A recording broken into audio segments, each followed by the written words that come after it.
Nama saya Kiti Tania.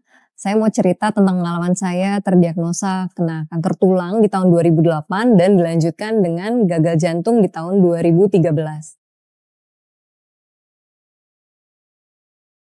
Tahun 2008 saat terdiagnosa kanker tulang, saat itu saya masih kuliah. Saya masih aktif-aktifnya, saya masih sangat ceria dan sangat aktif di kehidupan saya. Dan itu cukup membuat saya terpukul. Sampai akhirnya tahun 2013 saya terdiagnosa gagal jantung dan saat itu langsung masa kritis dan langsung harus masuk ICU. Di situ letak kondisi saya yang paling terpukul. Saat terdiagnosa kanker tulang, saat itu saya ke beberapa dokter sih. Jadi banyak dokter yang saya datengin, banyak pilihan pengobatan yang saya lihat, yang saya pelajari.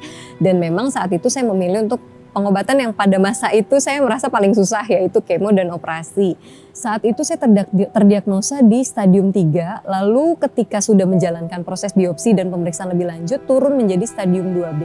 Saya terdiagnosa kanker tulang itu di 2008, tetapi diagnosa gagal jantung itu muncul di 2013 setelah melahirkan. Kalau suami saya sih selalu bilang, "Gak apa-apa, kamu bisa, kamu kuat, ini bisa kok dijalanin," kayak gitu. Ini pasti akan baik-baik aja, kayak gitu sih. Supportnya gak pernah berhenti sih sampai hari ini juga. Kehadiran mereka di hidup saya tuh membuat saya semakin ingin bertahan hidup gitu. Semakin memiliki tujuan bahwa terlepas dari tujuan yang Tuhan kasih untuk pribadi, lepas pribadi yang kita punya. Tetapi kehadiran mereka itu menjadi salah satu yang menjadi kekuatan ya, saya harus hidup buat mereka. Pada masa gagal jantung saat itu tuh saya terdiagnosa saat saya sedang masa kritis. Jadi sudah masuk ke ICU baru paham bahwa ini ada kegagalan dari fungsi jantungnya yang membuat dia tidak mampu memompa darah yang ada di jantung dan akhirnya dia bocor sampai kurang lebih merendam jantung dan paru pada saat itu. Saat itu saya masih di awang-awang gitu ya, karena saya bingung, saya baru melahirkan, saya ninggalin anak di rumah, posisinya juga attachment antara mami dan baby yang namanya baru lahir itu kan sulit sekali ya untuk dipisahkan. Nah itu jadi suffer sekali saya di situ, saya berat sekali dan sakit sekali.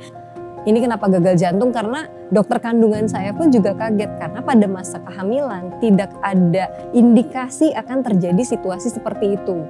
Jadi benar-benar dipelajari ulang, dikaji ulang lagi masa kehamilan dan gak ada sesuatu yang mengarahkan ke gagal jantung.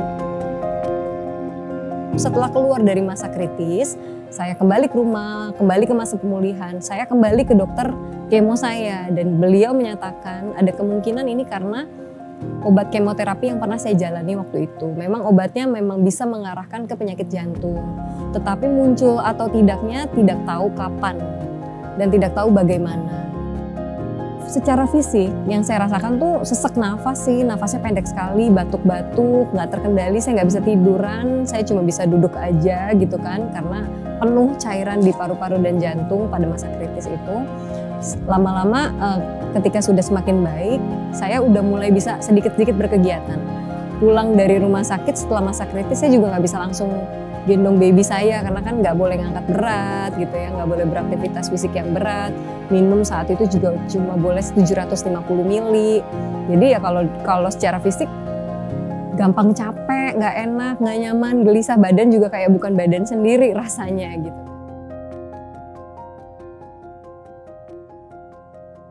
Benar seperti yang Alkitab bilang ya, iman itu muncul dari pendengaran dan pendengaran akan firman Kristus. Saya sangat ngerasain hal itu terjadi di hidup saya. Karena dari kecil saya sekolah minggu. Papa mama saya tuh bawa saya ke gereja, saya sekolah minggu dari kecil. Sampai akhirnya ketika satu masa di hidup saya terkena kanker tulang, lalu terkena lagi gagal jantung. Value-value itu nggak lari dari saya. Value-value-nya yang bahwa Tuhan adalah gembalaku, Tuhan mampu menyembuhkan, Tuhan mampu melakukan berbagai mujizat, bahwa Tuhan Yesus menyertai, damai sejahtera ditinggalkan kepada kita, dan damai sejahtera yang gak seperti bumi kasih gitu, yang gak seperti dunia berikan. Saya ngerasain itu. Kalau untuk situasi saya dinyatakan sembuh 100% normal, bisa lari dan lain-lain itu enggak. Dari sakit kanker tulangnya gitu ya. Dan dari gagal jantungnya juga memang membuat saya jadi nggak terlalu bisa beraktivitas berat. Tapi pada masa ini kondisi saya disebutnya optimal. gitu. Jadi bukan sembuh 100% seperti layaknya kehidupan saya sebelum sakit, tapi setidaknya kondisi saya sekarang ini optimal. Optimalnya karena saya bisa bekerja, saya tetap bisa bawa mobil nyetir gitu ya. Aktivitas-aktivitas yang saya lakukan cukup optimal. Olahraga juga saya bisa lakukan di rumah, cuma olahraga yang gak berat ya, yang gak bertumpu 100% pada kaki gitu ya. Terus saya tetap bisa bekerja normal seperti layaknya manusia lain juga. Kegiatan saya dari pagi sampai malam itu tuh teratur gitu ya, menyesuaikan dengan keadaan badan saya juga. Memang ada masanya tertentu saya bisa kayak mau pingsan, saya kelelahan, kayak gak kuat juga untuk aktivitas. Tapi itu biasanya diatasi dengan istirahat dalam beberapa hari, nanti saya akan kembali lagi, bisa kembali beraktivitas normal lagi. Oke, mungkin di luar sana ada orang-orang tertentu yang lagi stres dengan keadaannya, mungkin sakit atau mungkin masalah keuangan. Saya selalu berpegang pada ayat yang mengatakan bahwa Allahku akan memenuhi segala keperluanmu menurut kekayaan dan kemuliaannya di dalam Kristus Yesus. Kalau pada masa ini yang kekurangan adalah kesehatan, maka Allah mampu melimpahkan kesehatan yang kita butuhkan untuk kita bisa tetap menjalankan kehidupan sesuai dengan rencananya. Maka kalau sekarang yang kekurangan adalah ekonomi, maka Tuhan juga mampu memenuhi itu semua dalam kekayaannya dalam Kristus Yesus. Dan ayat ini menjadi modal juga sebenarnya bagi saya untuk menjalankan masa-masa sulit di hidup saya, karena pada dasarnya Tuhan selalu memenuhi apapun yang saya butuhkan, bukan cuma secara fisik tapi juga mental dan segala hal di dalam hidup saya. Tuhan tidak pernah menjanjikan hidup yang bebas dari masalah. Tapi yang Ia janjikan adalah Ia selalu berjalan bersama dengan kita apapun musimnya. Tuhan selalu punya cara untuk menolong, memulihkan, dan menunjukkan kasih-Nya bagi kita. Namun jika hari ini kamu merasakan masalah yang datang bertubi-tubi dalam hidupmu, tubuh yang sakit, keuangan yang terhimpit, bahkan hati yang lelah karena masalah tidak kunjung usai, kamu bisa menghubungi nomor yang ada di bawah ini. Ini adalah nomor layanan doa dan konseling Cahaya Bagi Negeri. Kami siap untuk mendengarkan cerita kamu, mendampingi dan mendukung kamu di dalam doa. Kamu gak perlu melewatinya sendirian, jadi jangan ragu untuk menghubungi kami.